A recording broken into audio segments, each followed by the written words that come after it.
அனைவருக்கும் வணக்கம். நம்ம இந்த வீடியோவில் என்ன பார்க்க போகிறோம் அப்படின்னா, நமக்கு 2024 நடந்த இம்பார்ட்டண்ட்டான summits, international level summits and national லெவலில் இம்பார்ட்டண்ட்டாக இருக்கக்கூடிய சம்மிட்ஸை பற்றி பார்க்க போகிறோம். சரிங்களா? ஸோ ஃபஸ்ட்டு பார்த்தோம் அப்படின்னா, நம்ம கொஸ்டின் பேசிஸில் போவோம். Which country hosted 44th and 45th Asian summits 2024 அப்படின்னு சொல்லி கேட்டிருக்காங்க. ஸோ எங்கே நடந்திருக்கும்? ஏஷியன் சம்மிட் எங்கே நடந்திருக்கும் அப்படின்னு பார்த்தோம்னா, நமக்கு லாவோஸ் அப்படிங்கிற கண்ட்ரியில் தான் நடந்திருக்கும். லாவோஸ் அப்படிங்கிற கண்ட்ரி அங்கே பார்த்தோம்னா வியன்சியானே அப்படிங்கிற கேபிட்டல் சிட்டியில தான் நமக்கு இந்த சம்மிட் அப்படிங்கிறது நடந்துச்சு. ஓகேங்களா? ஸோ ஏஷியன் அப்படின்னு பார்த்தோம்னா India is not a member of ASEAN. ஓகேவா? மொத்தம் 10 மெம்பர் கண்ட்ரிஸ் இருக்காங்க. ஈஸியாக பார்த்தோம்னா I did MBBS in private college அப்படிங்கிற இந்த ட்ரிக்கை வச்சு நம்ம ஞாபகம் வச்சுக்கலாம். சரிங்களா? So MBBS Malaysia, Brunei, Burma, அதான் மியான்மர், அதுக்கு பதிலாக அதோட பழைய நேம் பர்மாவை கொடுத்துருக்காங்க. அடுத்தது Singapore MBBS in private college அப்படின்னு சொல்லி கொடுத்துருக்காங்களா. இன் அப்படின்னா இந்தோனேஷியா, நமக்கு பிவிடி அப்படின்னா Philippines, Vietnam, Thailand, L for Laos and college CO அப்படிங்கிறது கம்போடியா அப்படிங்கிறது வந்துடும். சரிங்களா? ஸோ ஏஷியன் சம்மிட் எங்கே நடந்துச்சு அப்படின்னா வியன்டியானே, லாவோஸ் அப்படிங்கிறது. ஸோ இந்த வருஷத்துக்கான தீம் என்ன அப்படின்னு பார்த்தோம்னா என்ஹான்சிங் கனெக்டிவிட்டி அண்ட் ரெசிலியன்ஸ் அப்படிங்கிறது தான் இந்த வருஷத்துக்கான தீம். சரியா? அடுத்தது, which country hosted 23rd SCO Summit Heads of Government 2024 அப்படின்னு சொல்லி கேட்டிருக்காங்க. ஸோ 23rd SCO Summit அப்படிங்கிறது எங்கே நடந்துச்சு அப்படின்னு பார்த்தோம்னா நமக்கு பாகிஸ்தானில் வந்து நடந்திருக்கும். சரிங்களா? ஸோ டேட் பார்த்தோம்னா நமக்கு 15th and 16th October 2024 எங்கே நடந்துச்சுன்னா இஸ்லாமாபாத்தில் நடந்துச்சு. இந்தியா சார்பாக நம்மளோட minister of external affairs Jaishankar அவர்கள் வந்து கலந்துட்டு இருந்திருப்பாங்க இந்த மீட்டில். சரிங்களா? அடுத்தது,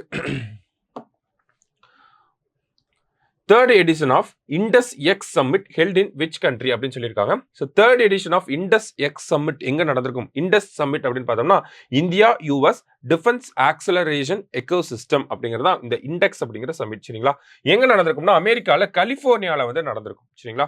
அமெரிக்காவில் கலிஃபோர்னியாவில் நடந்திருக்கும். ஐடெக்ஸ் அப்படிங்கிற இவங்களுக்கும் டிஃபென்ஸ் இன்னோவேஷன் யூனிட்டுக்கும் ஒரு அக்ரிமெண்ட் அப்படிங்கிறது கூட நமக்கு சைன் ஆயிருக்கும். என்ன அப்படின்னு பார்த்தோம்னா கோஆபரேஷன் இன் டிஃபென்ஸ் இன்னோவேஷன் அதை இம்ப்ரூவ் பண்ணணும் அப்படிங்கிறதா இந்த மீட்டில் நடந்த முக்கியமான ஒரு விஷயம். சரிங்களா? ஸோ இண்டெக்ஸ் அப்படிங்கிறது நமக்கு அமெரிக்காவில் கலிஃபோர்னியாவில் நடந்திருக்கும். அடுத்தது, first joint commanders conference held in which city அப்படின்னு சொல்லி கேட்டிருக்காங்க. ஜாயிண்ட் கமாண்டர்ஸ் கான்ஃபரன்ஸ் அதாவது பார்த்தோம்னா நமக்கு ஆர்ம்டு ஃபோர்ஸஸ்ல இருக்கக்கூடிய ஆர்மி, நேவி, ஏர்ஃபோர்ஸ் இவங்களோட இந்த ஜாயிண்ட் கமாண்டர்ஸ் கான்ஃபரன்ஸ் அப்படிங்கிறது நடந்திருக்கு. சரிங்களா? ஸோ எங்க அப்படின்னா லக்னோவில் நடந்திருக்கு. நம்மளோட சீஃப் ஆஃப் டிஃபென்ஸ் ஸ்டாஃப் யாருன்னா அனில் சௌஹான். இதுக்கு முன்னாடி பிபின் ராவத் அப்படிங்கிறவர் இருந்திருப்பார். இதே மாதிரி பார்த்தோம்னா நேஷனல் செக்யூரிட்டி அட்வைசர் அவரையும் நம்ம தெரிஞ்சுக்கணும். அஜித் தோவால் அப்படிங்கிறவர் தான் நமக்கு நேஷனல் செக்யூரிட்டி அட்வைசரா இருக்காரு. அதே மாதிரி chief of army staff Upendra Dwivedi அப்படின்னு சொல்லி நமக்கு கொடுத்துருக்காங்க. அடுத்ததா பார்த்தோம் அப்படின்னா நமக்கு which country hosted second Asia Pacific ministerial conference on civil aviation அப்படின்னு சொல்லி கேட்டிருக்காங்க. ஸோ சிவில் ஏவியேஷன் கான்ஃபரன்ஸ் அப்படிங்கிறது இந்தியாவில் பாரத் மண்டபம்ல நடந்திருக்கும். ஸோ பாரத் மண்டபம் அப்படிங்கிறது பார்த்தோம்னா இன்டர்நேஷனல் கான்ஃபரன்சஸ் அதை கண்டக்ட் பண்றதுக்காகவே பிரத்யேகமாக இந்தியாவால் பில்ட் பண்ணப்பட்ட ஒரு கான்ஃபரன்ஸ் தான், ஒரு கன்வென்ஷன் சென்டர் தான் இந்த பாரத் மண்டபம் அப்படிங்கிறது. ஸோ நியூ டெல்லியில் இந்த பாரத் மண்டபம் அப்படிங்கிறது இருக்கு. சரிங்களா? ஸோ இதை யார் ஹாஸ்ட் பண்ணியிருப்பாங்க அப்படின்னா இன்டர்நேஷனல் சிவில் ஏவியேஷன் ஆர்கனைசேஷனும் மினிஸ்ட்ரி ஆஃப் சிவில் ஏவியேஷனும் சேர்ந்து தான் இந்த second Asia Pacific ministerial conference அப்படிங்கிறத ஹாஸ்ட் பண்ணியிருக்காங்க. சரியா? அடுத்தது, who has inaugurated second international conference on green hydrogen அப்படின்னு சொல்லி கேட்டிருக்காங்க. ஸோ கிரீன் ஹைட்ரஜன் கான்ஃபரன்ஸ் இந்தியாவில் நியூ டெல்லியில தான் நடந்திருக்கும். ஸோ யார் இனாகிரேட் பண்ணியிருப்பாங்கன்னா நம்மளுடைய பிரைம் மினிஸ்டர் PM மோடி அவர் தான் வந்து இனாகிரேட் பண்ணியிருக்காரு. சரியா? அடுத்தது, which country hosted 2024 NATO summit அப்படின்னு சொல்லி கேட்டிருக்காங்க. So NATO north Atlantic treaty organisation அப்படின்னு சொல்லுவாங்க இந்த NATO அப்படிங்கிற அமைப்பு. சரிங்களா? So world's largest military alliance இவங்க. சரியா? கிட்டத்தட்ட 32 மெம்பர் கண்ட்ரிஸ் இருக்காங்க. இல்லை 31st மெம்பர் கண்ட்ரி யார் அப்படின்னு பார்த்தோம்னா நமக்கு ஸ்வீடன்.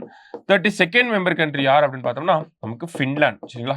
லேட்டஸ்டா ஜாயின் பண்ண 2 கண்ட்ரிஸ்னா இவங்க தான், Sweden and Finland. So 2024 SCO summit எங்க நடந்துச்சுன்னா வாஷிங்டன் DC, அமெரிக்காவோட கேபிட்டல் வாஷிங்டன் DCல தான் நமக்கு நடந்திருக்கு. சரியா? ஸோ அடுத்தது, which country hosted 46th UNESCO world heritage committee session அப்படின்னு சொல்லி கேட்டிருக்காங்க. So 46th world heritage submit எங்கே நடந்துச்சு, வேர்ல்டு ஹெரிட்டேஜ் கமிட்டி செஷன் எங்கே நடந்துச்சு அப்படின்னா நமக்கு இந்தியாவில் தான் நடந்திருக்கும். இதில் தான் பார்த்தோம்னா இந்தியாவோட 43rd யுனெஸ்கோ ஹெரிட்டேஜ் சைட் அப்படிங்கிறது அப்ரூவ் ஆயிருக்கும். என்ன அப்படின்னு பார்த்தோம்னா மொய்தாம்ஸ் ஆஃப் சராய்தியோ அப்படின்னு சொல்லுவாங்க. அசாமில் இருக்கக்கூடிய இந்த அஹோம் அப்படிங்கிற டைனாஸ்டி இருக்காங்க சரிங்களா. இவங்களுடைய பரியல் மெத்தட் தான் நம்ம என்னன்னு சொல்றோம், மொய்தாம்ஸ் அப்படின்னு சொல்றோம். ஸோ மொய்தாம்ஸ் ஆஃப் சராய்தியோ அப்படின்னு சொல்லுவாங்க. இந்த அஹோம் அந்த டைனாஸ்டியோட கேபிட்டல் சிட்டி தான் சராய்தியோ. அங்க இருக்கக்கூடிய பரியல் ஸ்ட்ரக்சர் தான் இந்த மொய்தாம்ஸ். இதுக்கு தான் நமக்கு 43rd UNESCO world heritage side அப்படிங்கிற அங்கீகாரம் அப்படிங்கிறது கிடைச்சிருக்கு. இந்தியாவோட 43rd சைட். சரியா. அடுத்தது, who chaired the 9th governing council meeting of NITI Aayog. So NITI Aayog மீட்டிங்னா அதுக்கு யார் ஹெட் ஆயிருப்பாங்கன்னா கண்டிப்பா நம்ம பிரைம் மினிஸ்டர் தான் இருப்பார் சரிங்களா. ஸோ சேர்